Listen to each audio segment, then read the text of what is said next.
Boa noite a todos os irmãos e irmãs.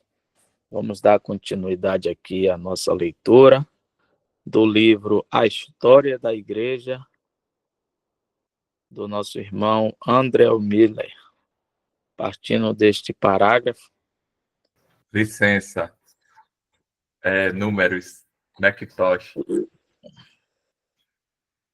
Isso, e números, Macintosh. Hoje é sexta-feira. Sexta-feira, Macintosh, números. Partindo daqui, deste ponto. Esta é a ordem divina. Ousamos dizer, uma das 10.000 ilustrações que jazem espalhadas pela superfície das Escrituras, tendendo a demonstrar a perfeição divina do volume como um todo, e de cada livro, seção e parágrafo nele contido. E estamos contentes, intensamente contentes, em apontar essas preciosas ilustrações ao nosso leitor, enquanto passamos em sua companhia. Consideramos que estamos lhe prestando um bom serviço aqui e, ao mesmo tempo, apresentando o nosso humilde tributo de louvor àquele livro precioso que precisa de nosso pobre testemunho, nem de uma caneta mortal ou língua mortal.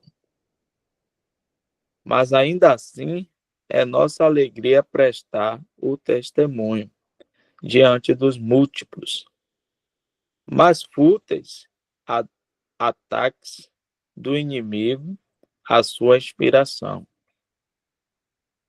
A verdadeira fonte e caráter de todos esses ataques se tornarão cada vez mais manifestos à medida que nos familiarizarmos mais profunda, viva e experimentalmente com as infinitas profundezas e perfeições divinas do volume. E é por isso que as evidências internas da Sagrada Escritura, seu efeito poderoso sobre nós mesmos, não menos que suas glórias morais intrínsecas, sua capacidade de julgar as próprias raízes do caráter e da conduta, não menos que sua admirável estrutura em todas as suas partes, são os argumentos mais poderosos em defesa de sua divindade. Um livro que expõe a mim mesmo, que me diz tudo o que está em meu coração, que expõe as mais profundas fontes morais da minha natureza, que me julga completamente e, ao mesmo tempo, me revela alguém que atende a todas as minhas necessidades. Tal livro carrega consigo suas próprias credenciais. Ele não anseia e não precisa de cartas de recomendação emprestadas. Ele não precisa de seu favor, nem tem medo de sua ira. Muitas vezes nos ocorreu que, se raciocinássemos sobre a Bíblia, como a mulher de Sicar raciocinou sobre nosso Senhor, chegaríamos a uma conclusão tão sólida sobre ela quanto ela chegou sobre Ílion. Vinde, disse este simples e feliz raciocinador. Vede um homem que me disse todas as coisas que já fiz. Não é este o Cristo? Não podemos, com igual força de raciocínio, dizer: vinde, vede um livro que me disse todas as coisas que já fiz. Não é esta a palavra de Deus? Sim, verdadeiramente. E não somente isso, mas podemos argumentar a fortiori. Sobe um pouquinho aí, Jefferson.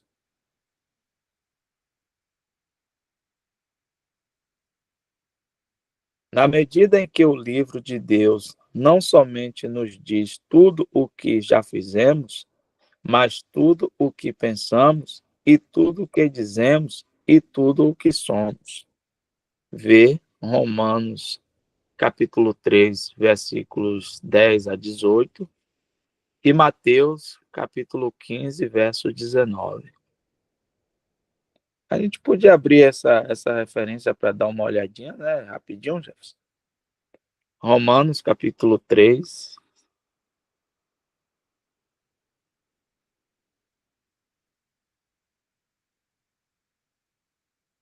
verso 10 a 18.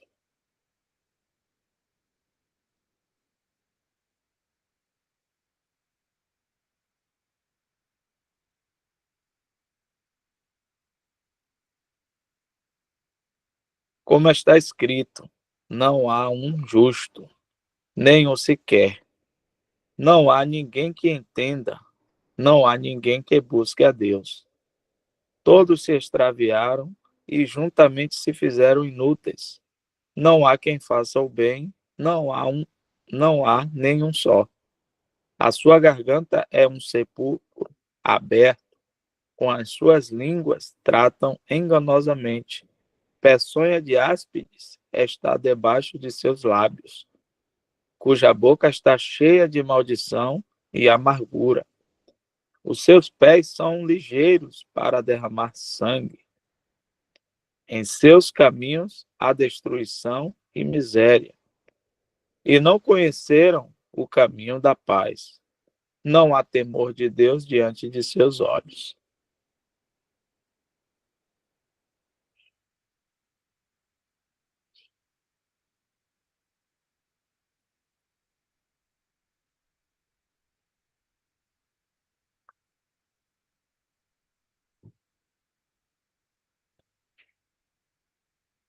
Mateus 15, 19.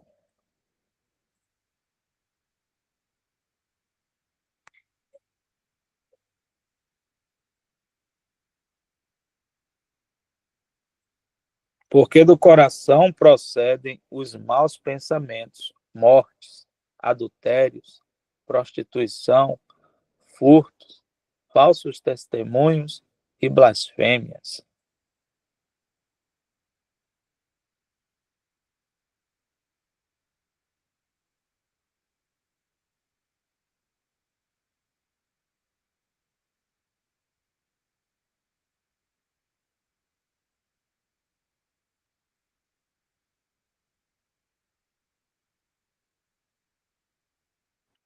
Vamos seguir.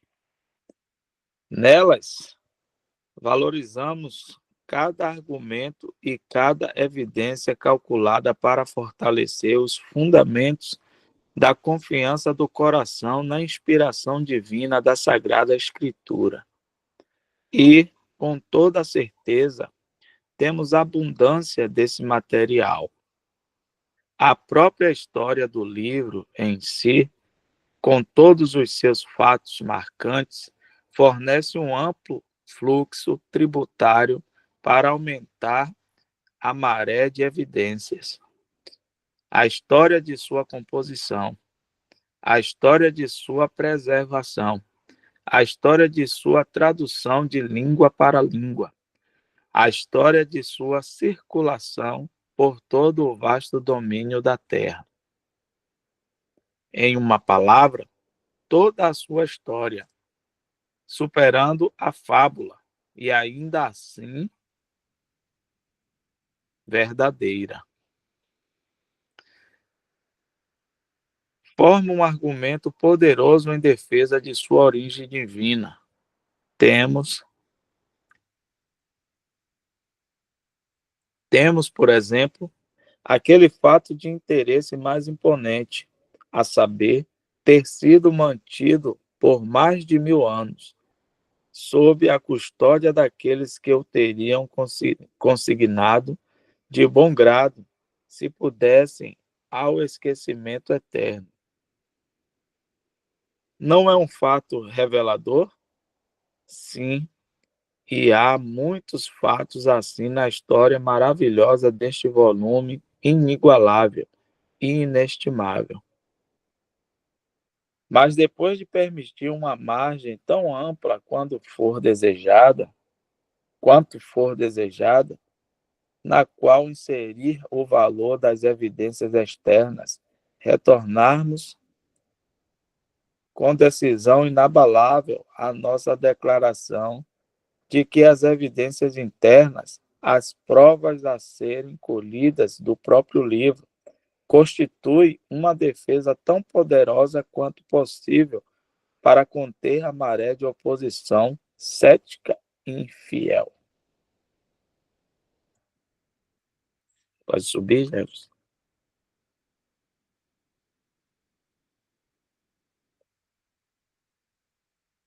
Não prosseguiremos, no entanto, mais adiante nesta linha de pensamento a qual fomos levados, enquanto contemplamos a posição notável atribuída ao castiçal de ouro no livro dos Números. Sentimos-nos constrangidos a dizer, tanto em testemunho à nossa mais preciosa Bíblia, e tendo dito isto, retornaremos ao capítulo e buscaremos reunir a instrução contida em seu parágrafo de abertura.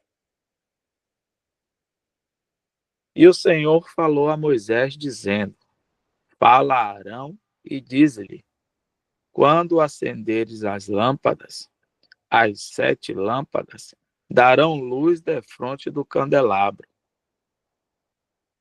Essas 7 lâmpadas expressam a luz do Espírito em testemunho. Elas estavam conectadas. Desce mais um pouquinho aí, Jefferson. Elas estavam conectadas. É o fundamento da obra. Elas estavam conectadas. É o fundamento da obra do Espírito na igreja. Tudo depende de Cristo. Cada raio de luz na igreja, no crente individual, ou em Israel, ou em Israel. Aos poucos, tudo flui de Cristo. E isso não é tudo o que aprendemos com nosso tipo. As 7 lâmpadas darão luz diante do candelabro. Se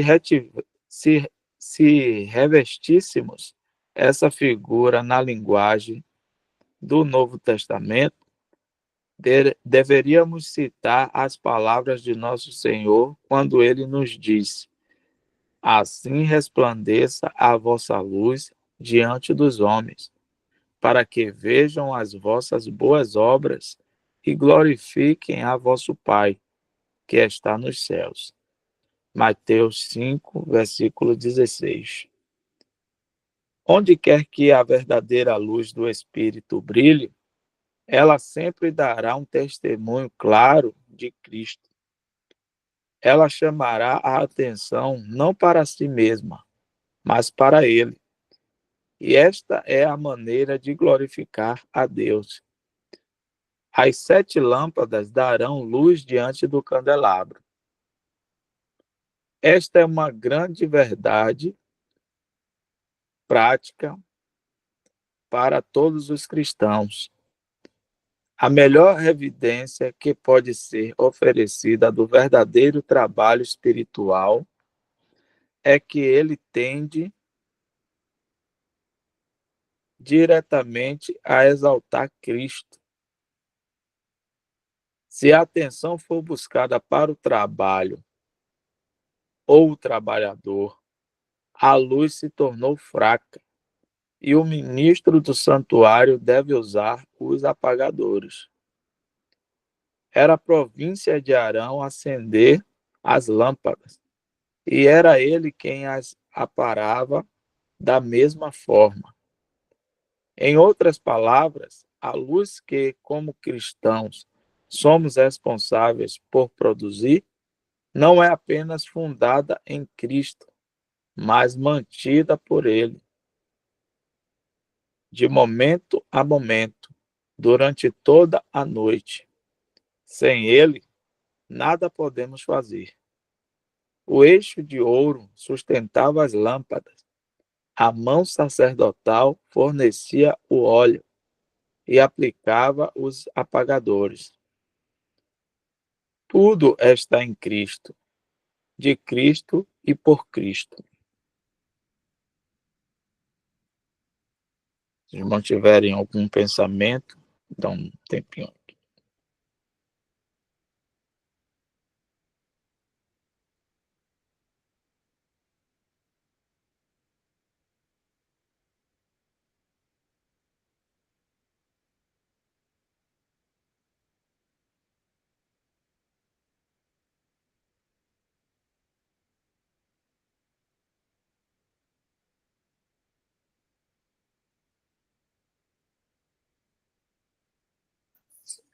Aí Romanos 7, né, irmãos, também é uma passagem, né, que quem não se viu, né, lendo Romanos 7 e não viveu essa experiência, né?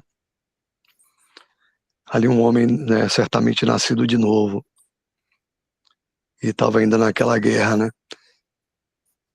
E vai falar do bem, né, que eu sei, mas não faço, tal.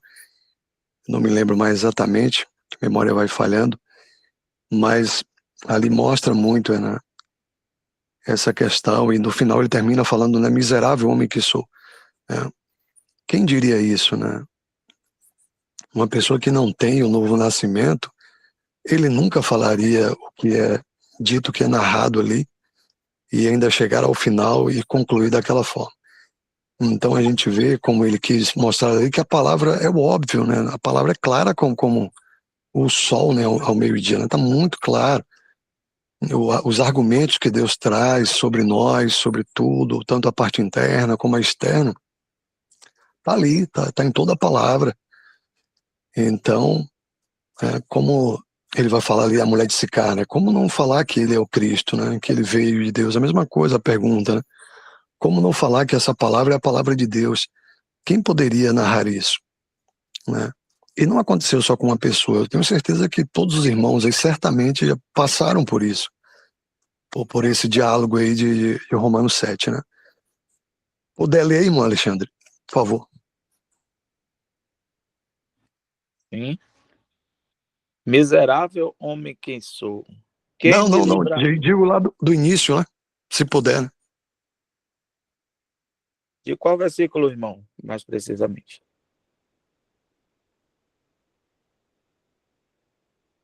Vai subindo aí, eu não lembro mais o versículo, mas é quando começa esse diálogo aí, né?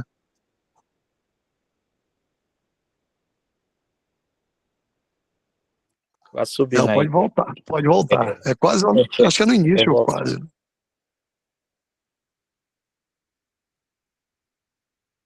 É daí. Porque bem sabemos que a lei é espiritual, mas eu sou carnal, vendido sob o pecado, porque o que faço não o aprovo, pois o que quero, isso não faço, mas o que aborreço, isso faço. E, se faço o que não quero, consinto com a lei, que é boa, de maneira que agora já não sou eu que faço isto, mas o pecado que habita em mim. Porque eu sei que em mim, isto é, na minha carne, não habita bem algum. E com efeito, o querer está em mim, mas não consigo realizar o bem. Porque não faço o bem que quero, mas o mal que não quero, esse faço. Ora, se eu faço o que não quero, já o não faço eu, mas o pecado que habita em mim. Acho então esta lei em mim, que, quando quero fazer o bem, o mal está comigo, porque, segundo o homem interior, tenho prazer na lei de Deus, mas vejo nos meus membros outra lei, que batalha contra a lei do meu entendimento e me prende debaixo da lei do pecado que está nos meus membros. Miserável homem que eu sou, quem me livrará do corpo desta morte? Dou graças a Deus por Jesus Cristo, nosso Senhor. Assim que eu mesmo, com o entendimento, sirvo a lei de Deus, mas com a carne, a lei do pecado.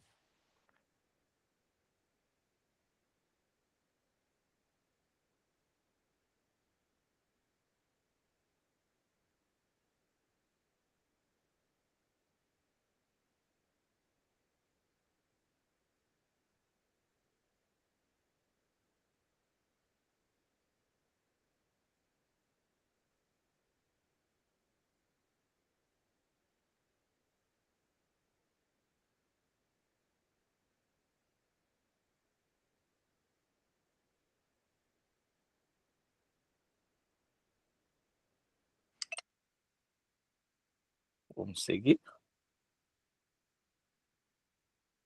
E mais, é tudo para Cristo. Onde quer que a luz do Espírito, a verdadeira luz do santuário, tenha brilhado, neste mundo deserto, o objetivo dessa luz tem sido exaltar o nome de Jesus. Todo o que foi feito, tudo o que foi feito pelo Espírito Santo, tudo o que foi dito, tudo o que foi escrito, tudo como objetivo a glória daquele bendito. E podemos dizer com confiança que tudo que não tem essa tendência, esse objetivo, não é do Espírito Santo, seja o que for. Pode haver uma imensa alcançada, pode haver uma imensa alcançada, uma quantidade daquilo que é calculado para atrair a atenção humana e provocar aplausos humanos. E ainda assim, nenhum raio de luz do castiçal de ouro. Talvez ele esteja falando aqui de uma imensa obra, no sentido humano, seja alcançada uma quantidade daquilo que é calculado para atrair a atenção do homem e provocar aplausos. E ainda assim, nenhum raio de luz do castiçal de ouro. E por quê?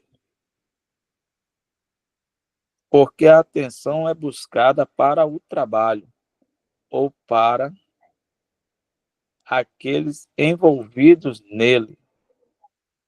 O homem e seus efeitos e ditos são exaltados em vez de Cristo. A luz não foi produzida pelo óleo que a mão do grande sumo sacerdote fornece e, como consequência, é luz falsa. É uma luz que brilha não sobre o castiçal, mas sobre o nome ou as ações de algum pobre mortal. Tudo isso é muito solene e exige nossa mais profunda atenção. Há sempre o maior perigo quando um homem ou sua obra se tornam notáveis. Ele pode ter certeza de que Satanás está alcançando seu objetivo. Quando a atenção é atraída para qualquer coisa ou para qualquer pessoa, exceto o próprio Senhor Jesus. Uma obra pode ser iniciada na maior simplicidade possível, mas por falta de santa vigilância e espiritualidade por parte do trabalhador, ele próprio ou os resultados de sua obra podem atrair a atenção geral, e ele pode cair na armadilha do diabo. O grande e incessante objetivo de Satanás é desonrar o Senhor Jesus. E se ele pode fazer isso, pelo que parece ser serviço cristão, ele alcançou toda a vitória, maior para o tempo. Ele não tem objeção ao trabalho, como tal, desde que possa separar esse trabalho do nome de Jesus. Ele sempre se misturará, se puder, com o pior. Ele se apresentará entre os servos de Cristo, como uma vez se apresentou entre os filhos de Deus, mas seu objetivo é sempre um e o mesmo, a saber, desonrar o Senhor. Ele permitiu que a donzela, em Atos 16, desse testemunho aos servos de Cristo e dissesse: estes homens são servos do Deus Altíssimo, que nos mostra o caminho da salvação. Mas isso foi simplesmente com a intenção de enredar aqueles servos e estragar seu trabalho. Ele foi derrotado, no entanto, porque a luz que emanava de Paulo e Silas era a luz genuína do santuário e brilhava somente para Cristo. Eles não buscavam um nome para si mesmos. E visto que era para eles e não para seu mestre, que amor,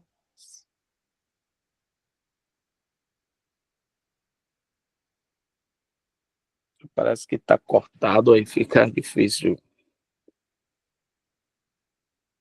Para seu mestre, que amor a seu mestre do que serem exaltados às custas dele.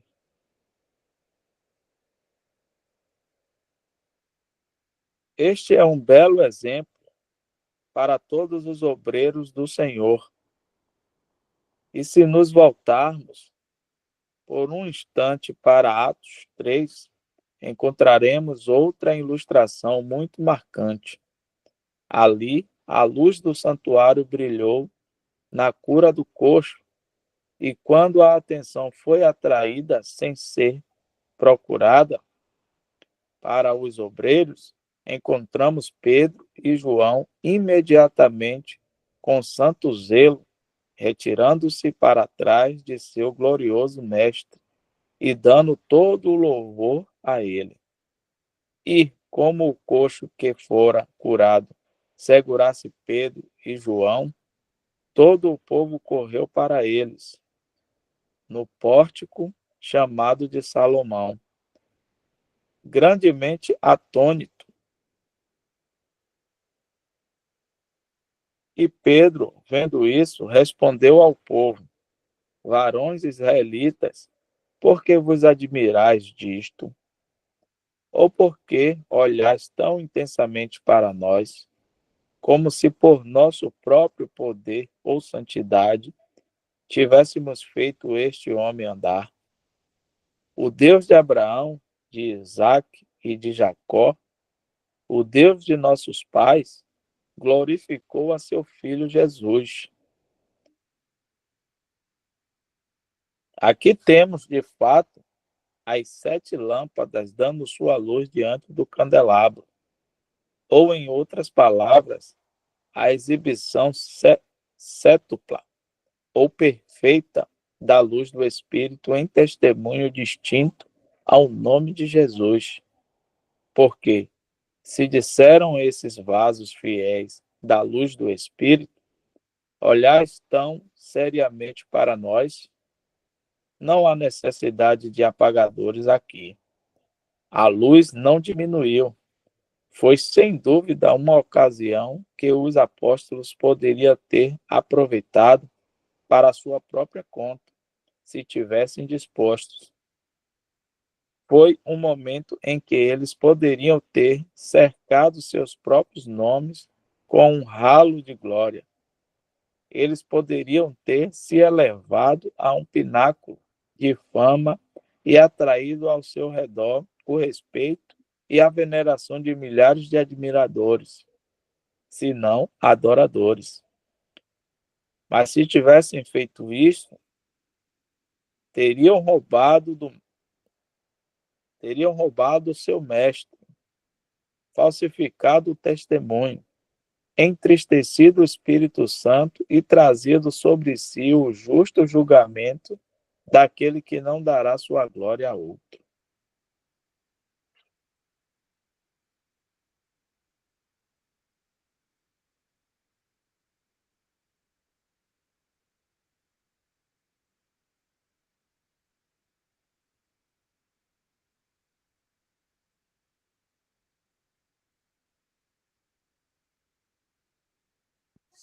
Esse ponto aí também, irmãos, é muito interessante, porque qualquer um de nós, né, fica sujeito a passar por situações semelhantes, de que os holofotes, né, o centro, né, chama muita atenção, é desejoso, né, a carne, querer estar no lugar mais alto, querer estar sendo a luz, no lugar de destaque. Acho que até falamos um pouco sobre isso ontem na questão da obediência, né? Então, é sutil, né? Essa caminhada cristã, ela tem que ser com muita vigilância. Por isso que é vigiar primeiro e depois orar, né? Eu costumo sempre lembrar disso, porque é o tempo todo a gente tendo que ter cuidado com isso. Eu lembro, se não me falha a memória, totalmente, né? Meu irmão Mário contou alguma coisa de que um irmão, uma vez pregando, né? E quando termina a mensagem, uma irmã chegou e falou: olha só, gostei muito da sua mensagem. Você é um ótimo pregador, alguma coisa assim. Foi cheio de elogios, né? Ele falou: sim, mas eu já sabia. Satanás acabou de me falar a mesma coisa ali atrás. E é o que o irmão está falando aí no livro, né? Então, Satanás sempre quer tirar, né, a honra, né, a glória do Senhor.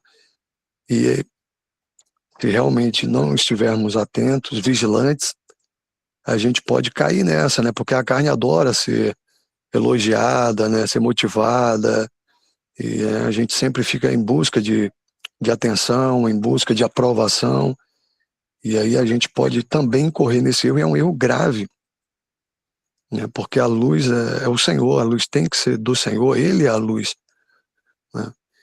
Então é importante essa vigilância.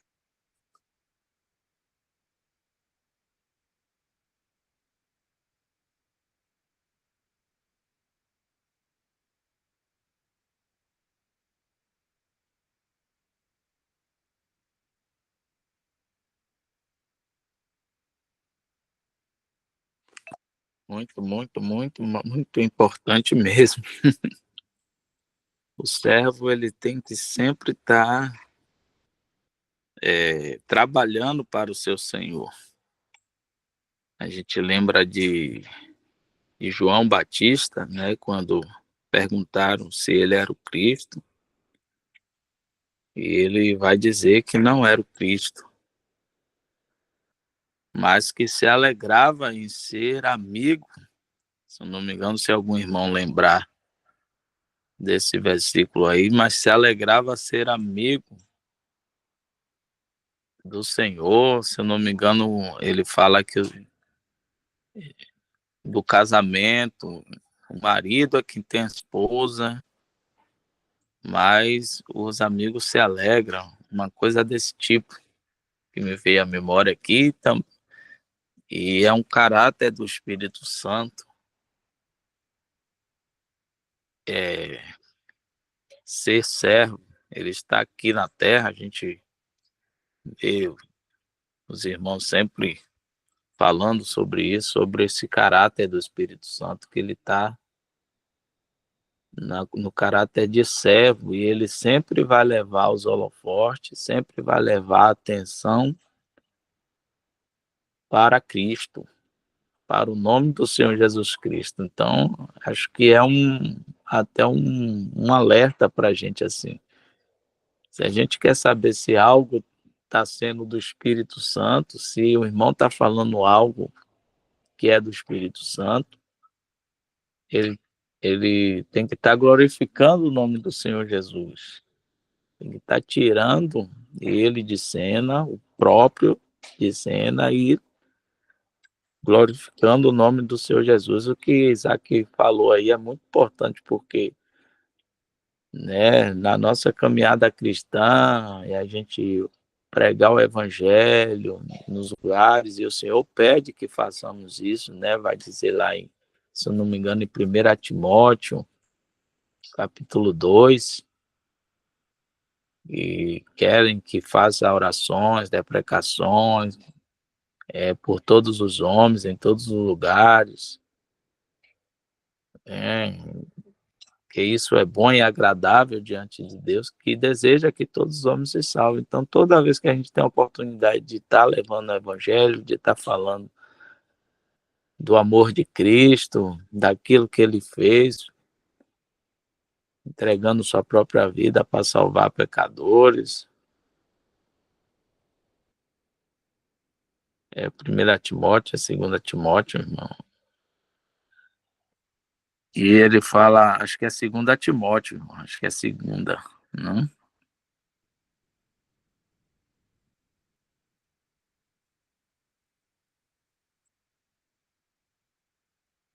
Acho que é capítulo 2. Isso, acho que no início do capítulo, não?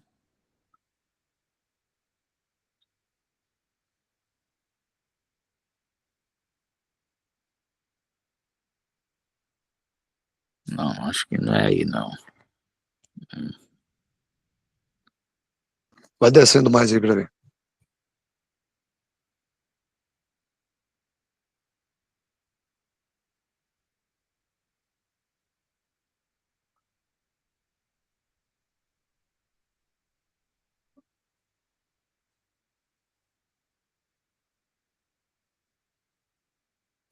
Deve ser 1 Timóteo capítulo 2, não? Isso, 1 Timóteo mesmo, capítulo 2, eu falei sério, atrapalhou, irmão. Aí, quero, pois, que os homens orem em todo lugar, levantando mãos santas, sem ira e nem contenda, que do mesmo modo, mas acho que é mais para cima, né, que ele vai falar, é a parte que ele fala de que ele deseja que todos se salvem e cheguem ao conhecimento da verdade.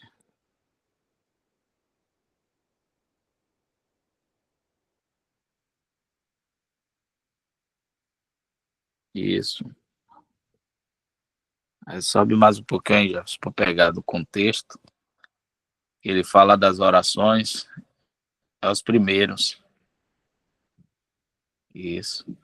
Admoesto-te, pois, antes de tudo, que se façam deprecações, orações, intercessões e ações de graças por todos os homens, pelos reis e por todos os que estão em eminência, para que tenhamos uma vida quieta e sossegada em toda a piedade e honestidade, porque isto é bom e agradável diante de nosso Salvador, que quer que todos os homens, ou deseja que todos os homens se salvem e venham ao conhecimento da verdade, né? E a gente vê em outro versículo que eu estava lendo, né, que ele quer que a gente ore em todo lugar, levantando mãos santas, sem ira nem contenda, né, em todo lugar. Então a gente tem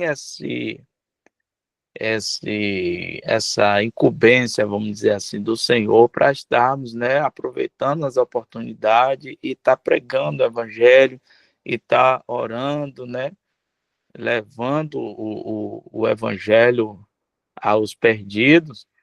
E isso pode, de uma certa forma, claro que pela carne, nos iludir numa ação de Satanás ali, trabalhando nos bastidores, colocar suas armadilhas, suas sementes ali para poder nos iludir e a gente achar que a gente está sendo muita coisa, porque está pregando, porque está fazendo orações nos lugares e as pessoas estão elogiando, e de repente parar de dar a verdadeira ênfase a quem é de direito, que é o Senhor Jesus, como o texto traz aí o episódio de Pedro, que ele cura o coxo entra pelo templo saltitando, glorificando a Deus, o povo, o pessoal ali vendo que aquele coxo tinha sido curado, fica atônitos, né? Fica maravilhados, fica perplexo, e logo pensam que os dois ali fossem alguma coisa, né? Começam a olhar para eles diferente, e eles logo, né, transfere a glória para quem é de direito. Não, está olhando para nós como se nós tivéssemos feito tal coisa, aí ele vai pregar o evangelho, ele vai falar de Jesus, né, que eles mataram, pendurado no madeiro. Então ele vai sair de cena para colocar a pessoa do Senhor Jesus em cena. E esse é o papel do Espírito Santo aqui na Terra. Então, quando a gente vê alguém trabalhando e, de repente, ele começar a tomar por usurpação, por assim dizer, esse lugar que é de Cristo, pode ter certeza que ele não está mais sendo guiado pelo Espírito Santo. Ele já está agindo na sua carne, ele já está se deixando levar pela carne e caindo nas ciladas de Satanás, desculpa, que é sempre querer atrapalhar, como o texto traz, né? Que ele nunca muda o desejo dele de desonrar o nome do Senhor Jesus, né? Ele está sempre querendo desonrar o nome do Senhor Jesus. E ele conseguiu isso através de nossas falhas, na divisão que se instaurou na igreja, né? Mudando agora até de assunto. Por quê? Porque quando a gente fala do nome do Senhor Jesus e que a igreja se reunia ao nome do Senhor Jesus e só tinha esse nome para denominar esse povo, a igreja, o povo celestial, no princípio, e que agora existem vários e vários nomes, né? Tirando assim o nome do Senhor Jesus do lugar que ele deveria estar, da primazia, né? Aí a gente sabe que é uma ação direta de Satanás. Só para poder a gente, né, mentalizar e ficar atento que quando algo que está sendo falado, divulgado neste mundo hoje, fazendo muito sucesso, e a gente não vê levando as pessoas para a pessoa do Senhor Jesus, a gente pode ter certeza que é algo carnal, é algo vindo do homem, e é o que está fazendo, é o que faz sucesso hoje entre a massa, é a carnalidade, porque a gente sabe que as pessoas estão naquele versículo, né? Infelizmente, nós estamos no tempo, vivendo o tempo daquele versículo que o apóstolo Paulo, aqueles versículos que o apóstolo Paulo escreveu para Timóteo, né? Que não suportaria uma sã doutrina, mas com comichão nos ouvidos, não, com comichão nos ouvidos, não suportaria a sã doutrina, mas levantaria para si doutores conforme as suas próprias concupiscências, desviando o ouvido da verdade e voltando às fábulas. Então, esse mundo ele vai sempre estar, a massa, né, cristã, o mundo não, a massa cristã, ele vai estar sempre propício, inclinado a buscar as coisas que agradem a sua carne, os seus desejos, e ele vai dar ênfase a essas obras que estão sendo feitas aí carnais, e essas obras carnais de homens que vai estar fazendo sucesso, porque a verdade hoje, infelizmente, ela não é mais popular. Se você pregar a verdade, o verdadeiro evangelho, você vai ver que é minoria as pessoas que acompanham, as pessoas que se interessam realmente pela verdade. Um outro detalhe importante é que quando falha essa arma, né, do elogio, da bajulação, ele pode vir com a da provocação. Aquilo que aconteceu também com João Batista. Os discípulos de João foram para ele e falaram: olha, João, Jesus batiza mais do que você. Olha aí, vem a provocação. E aí João falou o quê? É necessário que ele cresça e que eu diminua. Né? A gente vai encontrar João falando: não sou digno nem de atar a sandália ou de levar, né, as alparcas dele. Mas, né, gerou essa provocação também. Então, quando falha a questão do elogio, da bajulação, pode vir aí uma provocação.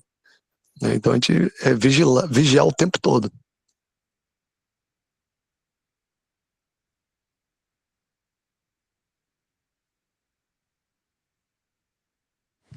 Com certeza, Satanás usando de todas as artimanhas que ele tem para poder tentar desestabilizar o servo, para que o servo, ao invés de continuar levando a luz para Cristo, ele traga para ele próprio.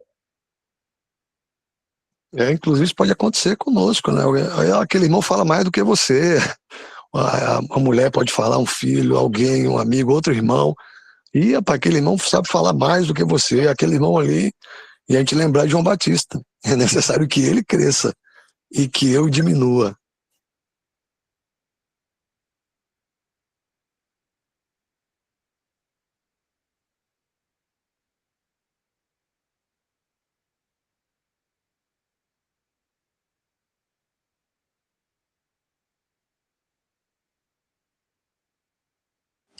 Ok, irmão, já são 9h08.